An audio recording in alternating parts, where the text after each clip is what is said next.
Hello everyone. तो आज हम इस वीडियो के द्वारा व्याकरण का एक भाग वाक्य अशुद्धि शोधन अर्थात वाक्य की शुद्धि करना, शोधन यानी शुद्धि करना, अशुद्धि यानी गलत दिया गया है वाक्य, आपको उसको सही करना है। तो ये आपके एग्ज़ाम में भी पूछा जाता है। तो आइए इसे हम स्टार्ट करते हैं। व्याकरण वाक्य अशुद्धि शोधन। वाक्य रचना हेतु हिंदी व्याकरण में कुछ नियम हैं। उन नियमों पर ध्यान देने से वाक्य रचना अशुद्ध होती है। वाक्य रचना विषयक अशुद्धियाँ निम्नलिखित है। यहाँ लिखा है कि वाक्य रचना हेतु हिंदी व्याकरण में कुछ नियम बनाए गए हैं। उन नियमों पर ध्यान देने से वाक्य रचना अशुद्ध होती है। यहाँ ये नहीं होगा उन नियमों पर।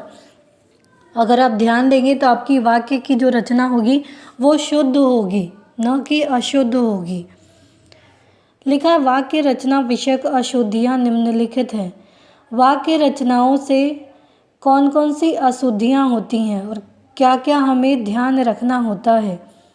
जैसे आप नियमों का ध्यान रखेंगे तो आपकी वो जो वाक्य की रचना होगी वो शुद्ध होगी। लेकिन अगर आप नियमों पर ध्यान नहीं रखेंगे तो वाक्य की रचना आपकी अशुद्ध होगी। फर्स्ट है पद क्रम संबंधी अशुद्धियाँ, अन्विति या संगति संबंधी अशुद्धियाँ, वचन संबंधी अशुद्धियाँ, लिंग संबंधी अशुद्धियाँ, कारक संबंधी अशुद्धियाँ, द्विरुक्ति संबंधी अशुद्धियाँ, वाच्य संबंधी अशुद्धियाँ और अनुपयुक्त शब्द प्रयोग संबंधी अशुद्धियाँ। तो इसमें हम लोग एक एक करके पढ़ेंगे कि सबसे पहले पद क्रम संबंधी अशुद्धियाँ कौन सी हैं, इनमें हमें किन किन बातों का ध्यान रखना है और उसके अनुसार ही हमें वाक्य की रचना करनी है, या कहीं पे अशुद्धि हमें दिखती है तो उसे हमें शोधन करना है। फर्स्ट है पद क्रम संबंधी अशुद्धियाँ। वाक्य में शब्दों का एक निश्चित क्रम होता है। हिंदी वाक्य रचना के अनुसार पदों का निश्चित क्रम होना चाहिए। जैसे पहले कर्ता जो कार्य करने वाला है, फिर कर्म यानी क्या काम करने वाला है, और क्रिया कर रहा है, खा रहा है, पी रहा है, जा रहा है, खेल रहा है, ये सारे। जैसे वह खाना खा रहा है, वाक्य में वह करता है, करने वाला है, खाना कर्म है, खाने का काम किया जा रहा है, और खा रहा है ये क्रिया है, करने का काम हो रहा है। क्या करने का? खाने का काम। इस पदक्रम को यदि हम खा रहा है वह खाना इस प्रकार लिखे तो वो अशुद्ध होगा। क्यों? क्योंकि यह एक निश्चित क्रम में नहीं है, निश्चित पद क्रम में नहीं है। कर्ता कर्म तथा क्रिया के विशेषणों का प्रयोग उनसे पूर्व ही किया जाता है। यथा वह रुचिकर खाना धीरे धीरे खा रहा है। तो यहाँ धीरे धीरे कैसी है? इसके पहले हमने खाना कर्म का प्रयोग किया, फिर कर्ता का प्रयोग किया, तो विशेषण का प्रयोग इनसे पहले किया जाएगा। कर्ता का प्रयोग है, कर्म का प्रयोग है, क्रिया के प्रयोग है, इनका प्रयोग जो है वो विशेषणों का प्रयोग करने से पूर्व ही यानी पहले ही किया जाएगा। जैसे विशेषण क्या है कि वो धीरे धीरे खा रहा है। क्या? वह करता है, खाना कर्म है। तो ये हमें ध्यान रखना है। जैसे कुछ उदाहरण भी दिए हैं। पदक्रम संबंधी अशुद्धियों के कुछ उदाहरण निम्नलिखित प्रकार हैं। फर्स्ट लिखा है, इसमें देखेंगे आप कि कर्ता कर्म क्रिया सब आसपास दिए हुए हैं, लेकिन एक पद क्रम में निश्चित क्रम में नहीं दिया हुआ है। जैसे पाठ तुमको अभी तक हुआ नहीं है याद क्या? ये पढ़ने में भी अशुद्ध लग रहा है, तो इसका सही क्रम क्या होगा?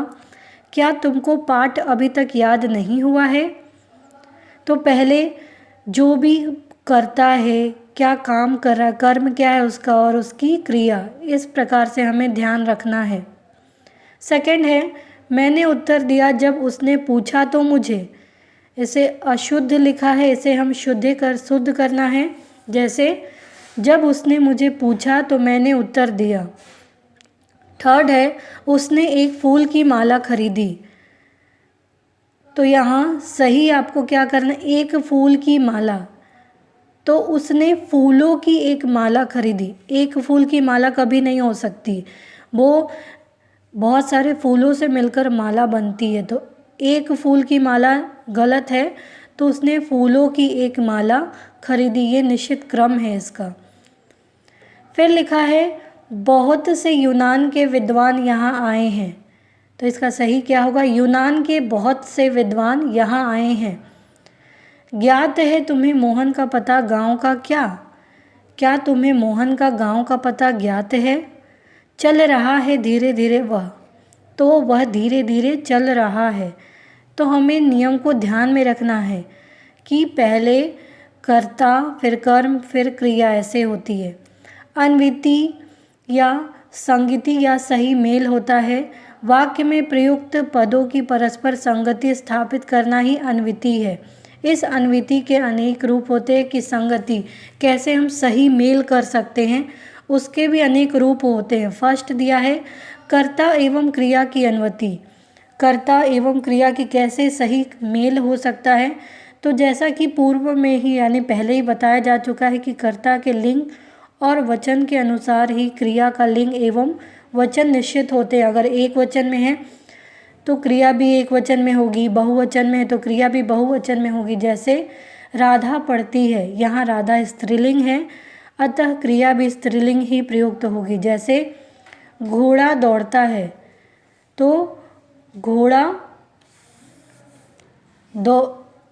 दौड़ता है, उसकी जगह क्या होगा, घोड़े दौड़ते हैं। ये घोड़ा दौड़ता है, ये लिंग संबंधी है कि ये पुल्लिंग है तो दौड़ता है। अगर बहुत सारे घोड़े हैं तो दौड़ते हैं। तो इसमें हमें ध्यान रखना है कि कर्ता के हिसाब से क्रिया कैसे चल रही है। वैसे ही देखेंगे गाय, तो गाय स्त्रीलिंग है तो गाय दौड़ती है। और अगर बहुवचन में प्रयोग करेंगे तो गाय दौड़ती हैं। ये हमें ध्यान रखना है। ये आया आपका लिंग के अनुसार और ये सेकंड वाला दिया है आपका वचन के अनुसार। जब कर्ता के साथ ने कारक चिन्ह जुड़ा होता है तो क्रिया का लिंग और वचन कर्म के अनुसार निश्चित होता है।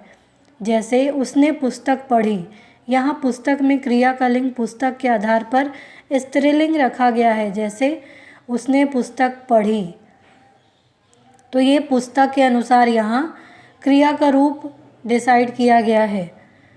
जैसे और भी उदाहरण दिए गए हैं, जैसे रघु ने पत्र पढ़ा, रघु ने पुस्तकें पढ़ी।